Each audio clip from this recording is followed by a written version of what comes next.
इस सृष्टि में कोई दुखी देखा जाता है, कोई सुखी देखा जाता है। भगवान किसी को सुखी दुखी नहीं करते। निज अज्ञान राम पर जा रहे हैं। प्राणी अपने अज्ञान को भगवान के ऊपर थोप देता है, हट करके गलत काम करता है।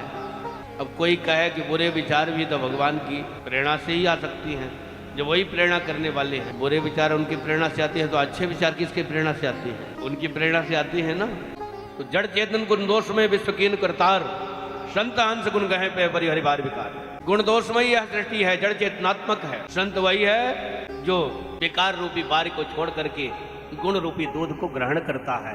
दूध और पानी मिला हुआ है एक साथ, तो अब गुण रूपी नीर को छोड़ करके गुण रूपी दूध को ग्रहण करता है, दूध रूपी गुण को ग्रहण करता। सब अपने अपने कर्म का फल भोगते हैं। को नाही दुख सुख करदाता, निज कृत कर्म भोग सब भ्राता। भगवान ने श्री ब्रह्मा जी महाराज को ठाकुर जी ने सृष्टि विस्तार की आज्ञा दिया है।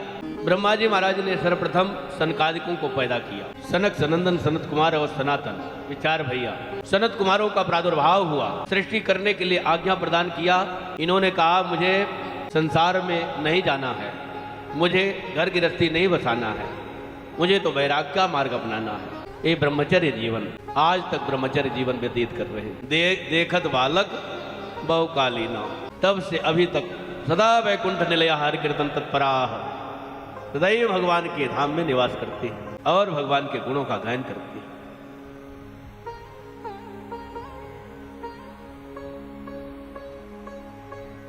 भगवान को क्रोध आया तो उनके भृगुटी से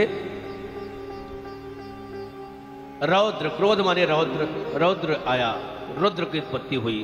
क्रोध से उनके भृगुटी से रुद्र की उत्पत्ति हुई। सृष्टि करने की आज्ञा प्रदान किया तो उनकी सृष्टि करने तो लगे, लेकिन विचित्र सृष्टि। जो भी विचित्र जीव दिखते हैं संसार में, सब शंकर भगवान को मानते हैं। विशिष्ट सृष्टि पैदा किया, वहीं पर ब्रह्मा जी महाराज ने रोक दिया, बस हो गई सृष्टि।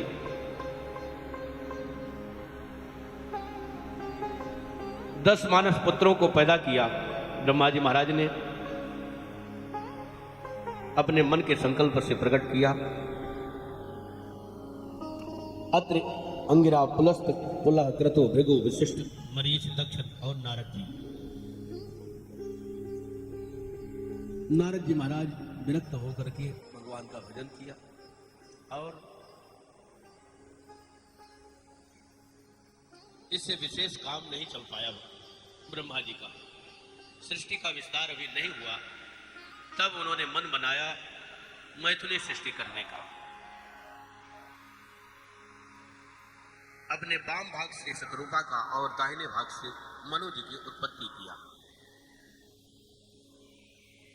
मन शतरूपा को आज्ञा प्रदान किया, सृष्टि का विस्तार करो। श्री मन शतरूपा जी के द्वारा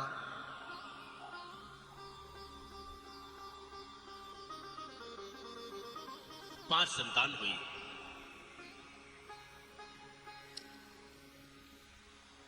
सृष्टि करने का विस्तार करने की आज्ञा प्रदान की, लेकिन उस समय एक काम और बीच में हो गया। क्या हुआ बीच में काम? पृथ्वी को चरा करके हिरणाक्ष लेकर के भग गया।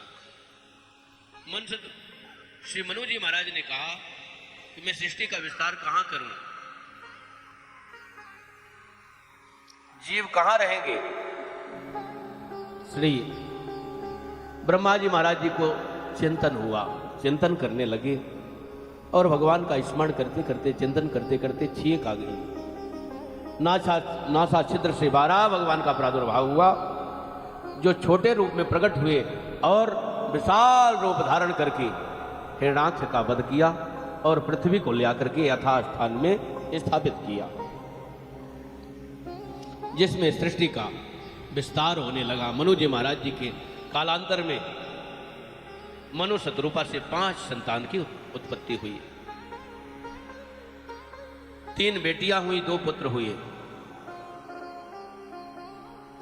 आकुति, देवहूति और प्रसूति, तथा 2 पुत्र उत्तानपाद और प्रियव्रत।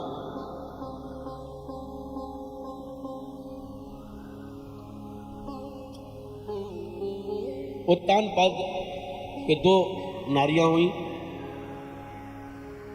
सुरुचि और सुनीति और श्री मनोज जी महाराज जी की मझली बेटी देवहूति से कपिल भगवान का प्रादुर्भाव हुआ। सांख्य शास्त्र जिन प्रकट बखाना, तत्व विचार निपुण भगवाना।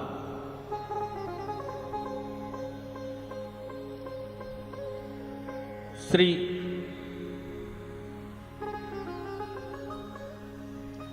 ब्रह्मा जी महाराज जी के 9 पुत्रों का ब्याह, वो 9 ऋषि हुए और उनका ब्याह कर्दम जी महाराज जी के 9 पुत्रियों के साथ हुआ तथा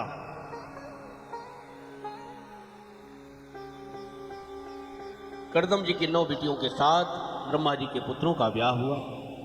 इधर 10वीं संतान के रूप में कर्दम जी महाराज जी के 10वीं संतान के रूप में कपिल भगवान का प्रादुर्भाव हुआ।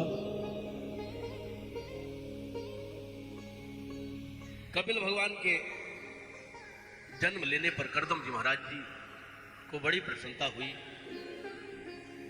प्रेम से टकटकी लगा करके दर्शन किया, दर्शन करके परम तृप्ति की प्राप्ति किया और 4 परिक्रमा करके आदेश लिया, हे भगवान, मुझे मेरा और आपका शर्त था कि मैं ब्याह तभी करूंगा जब आप मेरी संतान बन करके आएंगे। तो आप स्वयं मेरे यहां प्रादुर्भाव आपका हो चुका है, आप मेरे पुत्र बन गए। और एक शर्त और थी कि एक पुत्र होने के बाद मैं घर में नहीं रहूंगा। तो आगे आपने अपने बहनों को भेज दिया, 9 पुत्रियां हुई। उसके बाद अंतिम में आप आए हैं 10वीं संतान के रूप में। तो आपकी जो इच्छा होती है वही होता है। 10 संतानें हमारी हुई, आपकी बहनों का ब्याह हो गया है और आपका दर्शन हो गया। अब मुझे आज्ञा प्रदान करें, मैं तपस्या करने के लिए जाऊंगा। श्री कर्दम जी महाराज तप के लिए चले गए। इधर देवहूति जी भगवान श्री कपिल के चरणों में प्रणाम किया है। सुंदर एक मंच बनाया है, चौकी रखी है और सुंदर श्रृंगार किया है, नाना प्रकार से वस्त्र आभूषण से सुसज्जित किया श्री कपिल भगवान को। और उस मंच पर बैठा करके घोषोपचार पूजन किया है और पूजन करके श्री देवहूति माता जी प्रश्न करती है, निर्विन्ना नितराम भौमन असत इंद्रिय दर्शनात् येन संभाव्यमानेन प्रपन्नान्धम तमः प्रभु। हे भगवान, ये जो अपने माध्यम से समझाती है सब सारे जगत को, ये जो मेरी इंद्रियां हैं बड़ी बलवती हैं।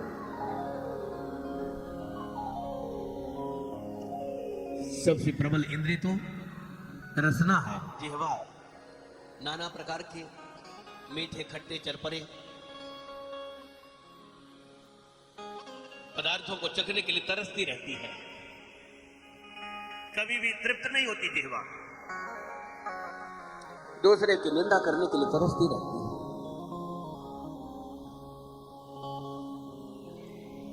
अश्लील वार्तालाप के लिए तरसती रहती है। गलत काम में प्रवृत्त हो जाती है जिह्वा। 5 ज्ञानेंद्रिय हैं, 5 कर्मेंद्रिय। ये जो मेरी आंखें हैं, इन आंखों में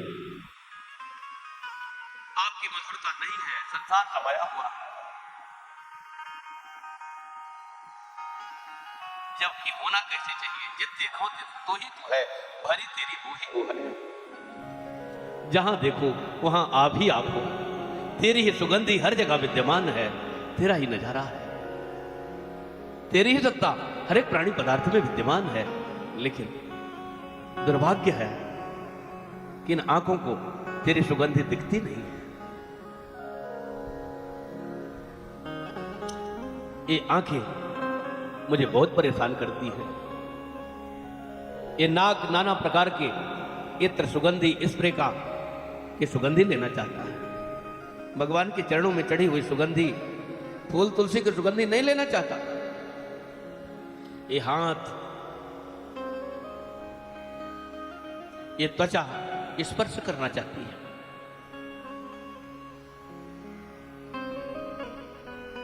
ये कैसे बस में हो, इंद्रियां बस में कैसे हो, मन बस में कैसे हो। भगवान कृपा करके आप कोई उपाय बता। मैं कथा तो बहुत है, कितना बताया जाए, लेकिन बताना पड़ेगा। कथा के लिए तो बैठे ही हैं।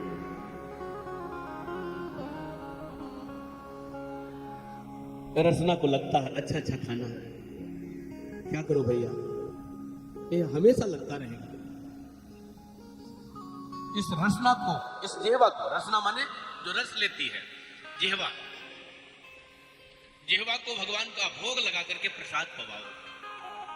कहते इच्छा आ जाएगी, जब तक भगवान का भोग नहीं लगेगा तब तक नहीं पाना है। तो अच्छा अच्छा पदार्थ बना करके ठाकुर जी को अर्पण करो, खूब देर तक पवाओ।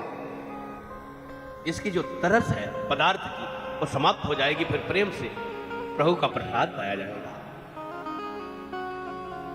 इसकी हाय मिट जाएगी और भगवान का प्रसाद पाकर के ये अमृत स्वरूप हो जाएगी। जो दूसरे की निंदा के लिए तरसती है ये रसना, तो हर कीर्तन रस चाली चाली, रसना चाहे पिया को जूठन, हर कीर्तन रस चाली चाली, राम प्रेम में आली आली।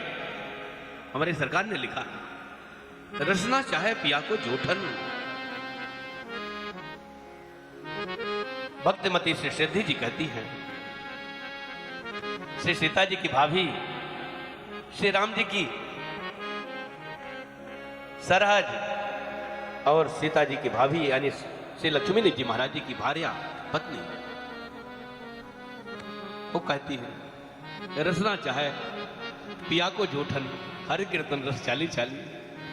मेरी रसना, मेरी जिह्वा प्रीतम के जूठन प्रसाद के लिए तरसती है,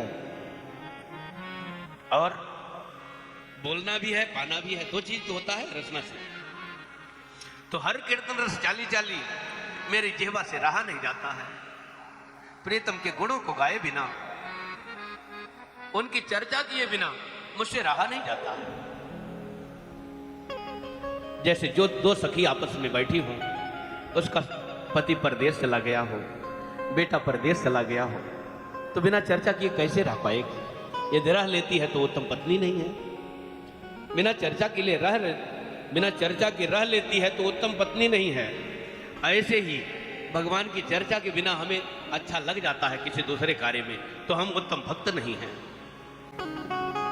श्री कपिल भगवान ने यही बताया है कि भगवान की सुंदर कथा कहो और भगवान के नाम का कीर्तन करो, संतों का साथ करो, संतों के साथ में बैठ करके भगवान के कथा कीर्तन का सुंदर रसास्वादन करो।